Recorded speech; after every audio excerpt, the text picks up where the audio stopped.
सानजा उदालगुरि जथाय आफादनि बानजायनायाव खुंगा 27थि बैसागु फालिथाय साननैनि हाबाफारिजों 21 आरो 22 एप्रिल खालि उदालगुरिनि बिहुराम बर' गोजौ फरायसालिनि गेलेग्रा फोथाराव खुंदों रंजालि बैसागु फालिथाय। उदालगुरि जिल्लानि सानजानि गासै गं दखरा दुलाराय बर' फरायसा आफादा जयै खुंदों रंजालि बैसागु फालिथायखौ आरो दिनै सेथि सानाव फुंनि समाव आरजजों लोगोसे फिरफिला बिरहोयो। बैसागुनि फिरफिलाखौ बिरहोयो रिंगु बसुमतारिया। बेनि उनावनो मुंख्लं आरो गेदेमा रुंसारिफोरनो बिबार बावजेनो जोंसार दैमारिया। बेनि उनाव बड'फानो बिबार बावजेनो राहुल राजदैमारिया। सेथि साननि हाबाफारि बायदियै जोलुर बादायलायनाय जायो। जोलुर बादायलायनायखौ बेखेवनानै होयो सायखं बसुमतारि सुबुं फोनांजाब नेहाथारि उदालगुरि जिल्ला दुलाराय बर' फरायसा आफादनि आरो बेजों लोगोसेनो थुनलाइयारि आरो हारिमु बादायलायनाय खुंनाय जायो। थुनलाइ बादायनायखौ बेखेवनानै होयो नोलोबारि गुदि बर' थुनलाइ आफादनि रांगिरि तुलुन दैमारिया।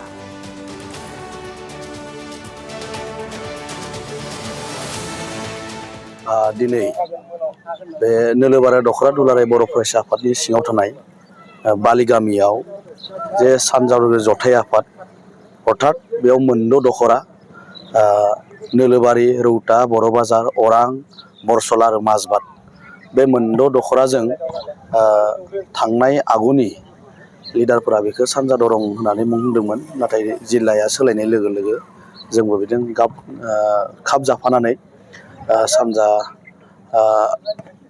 उदालगुरि जोङो लादों।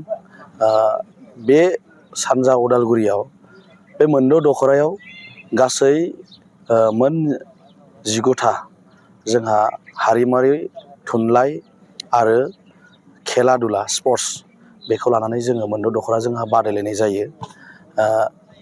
बेजों लोगोसे जोंनि बे मोनद' दखरानि जे बादायारिफ्रा बेयाव बाहागो लानानै बे 18 जे हाबाफारिखौ बादायो।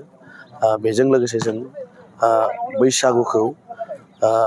बैसागुजों जि लोब्बा थानाय जे हारिमुआरि बादायनाय बेखौ जों लाफायो आरो जोङो बेखौनो जोङो सानो जे बैसागुआ जोंनि बर'फोरनि मोनसे रंजाथाइ फोरबो बा